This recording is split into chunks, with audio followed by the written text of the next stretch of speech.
Hi guys, and welcome to my review of Conjuring 4: The Last Rites. Told that this is going to be the last Conjuring film to feature the Warrens, but not the last Conjuring-related movie, because the producers have told us that this is going to be the Conjuring movie that closes out Phase 1 of the Conjuring universe, whatever the hell that means.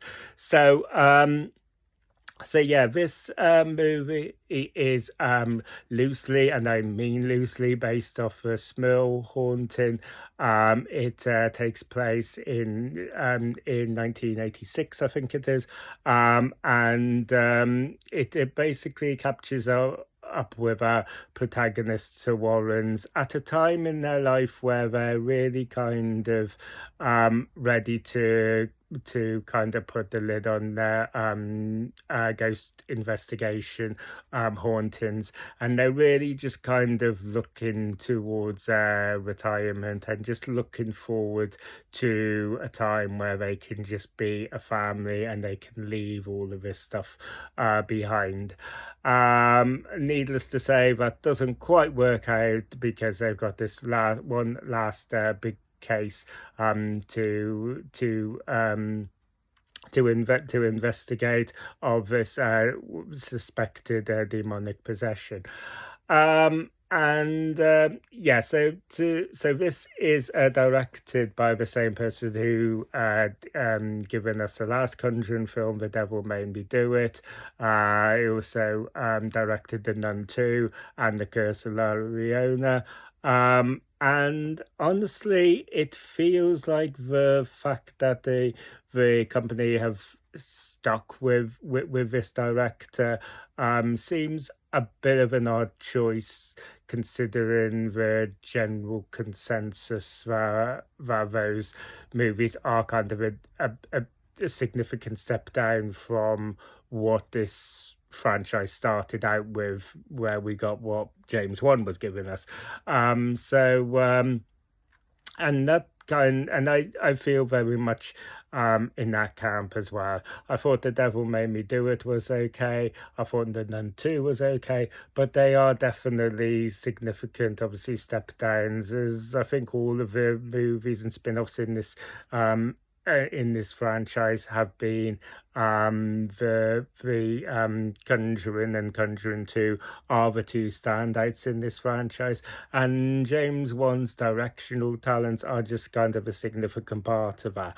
And yeah, so like I said, we this movie follows the Warrens at a time where they're kind of looking towards a time where they can kind of leave this behind, and this allows for a lot of reflection by the characters in the movie, and honestly, it sounds bizarre to say, but those moments where they're kind of reflecting by, and they're reflecting on their future and where they've come from, and they're just kind of wanting to be a family unit now, and they're looking to this life where they can just sort of be that.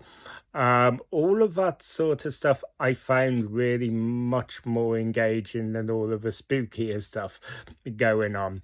That, or if when you're with this as just like a family, all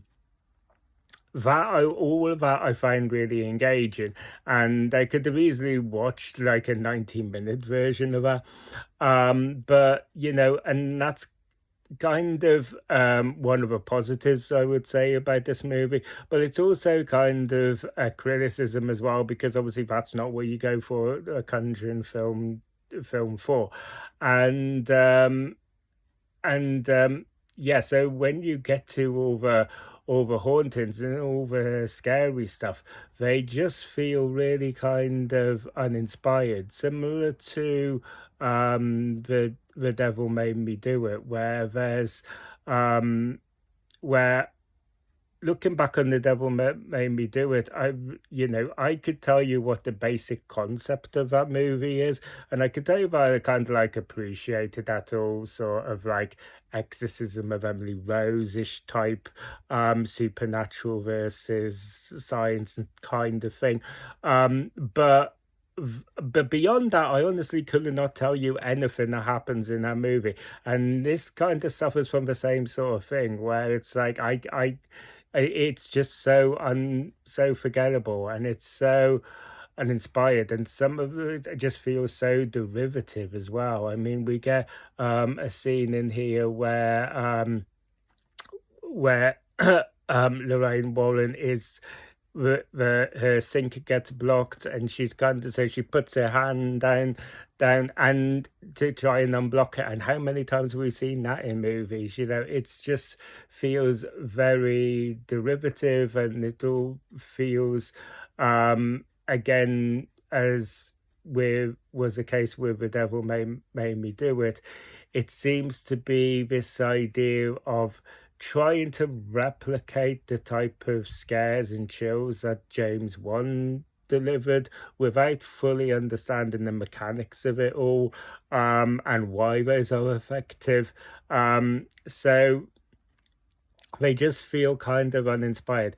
And I think one of the things that doesn't really help is that we have this a subplot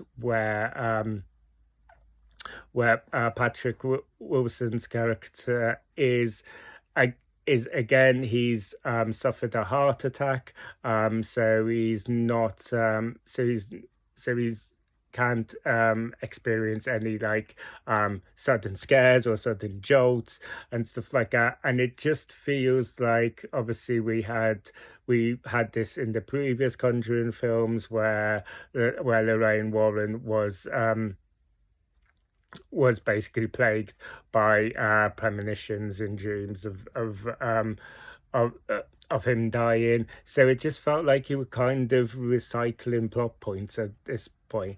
Another thing that I don't think helps this movie with the scares that it's trying to deliver is the fact is there's a stylistic choice here with the lighting, where there's just everything, they try and make everything as dark as possible, and it just doesn't. And it's, I guess it's a stylistic choice designed to try and make everything seem kind of more foreboding and more, and it just doesn't work that way. Or you kind of fear wondering, it's just kind of like, why is everything so dark, you know?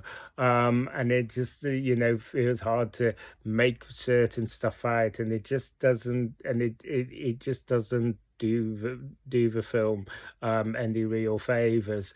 Another thing that this movie doesn't really get right, I don't feel, is with a lot of the other entries in this movie, whether we're dealing with Annabelle the doll or Valak, those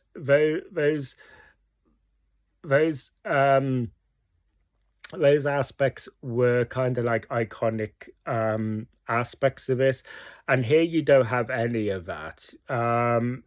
Here they just seem so poorly put together, and again, they're just so forgettable, and they just, yeah. It's a shame, because, as I said, there are some really nice touching moments here, and but the scares just aren't effective. Do you know what I mean? When it's trying to scare me, I wasn't scared, I was just bored. And that's not me trying to kind of like big myself up, because the thing I was kind of like looking forward to most is getting back to the sentimental stuff, well, of where it can be just have kind of like family, because that was the most kind of charming, most engaging part of the movie. And obviously that's not what you go to a Conjuring film to see. So yeah, on the whole, guys, I would this film is currently available to purchase on a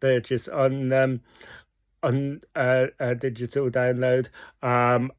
Personally, unless you're a diehard Conjuring fan and you never got the chance to see this in cinemas for whatever reason, and you're desperate to see it, and you feel the timing has to be kind of right with it just being Halloween, I would just kind of wait until you have an opportunity where you don't have to pay like a significant amount to watch this, because yeah, it's just I feel like there in terms of real scares and chills, there isn't too much that this has to offer, and you're much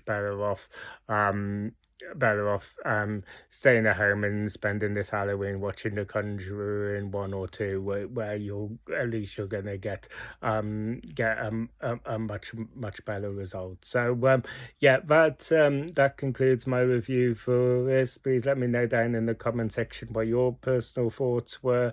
Don't If you enjoyed this and you want to see more, don't forget to ring a bell for notifications. Don't forget to like and subscribe. And until next time, I will see you guys in the next video.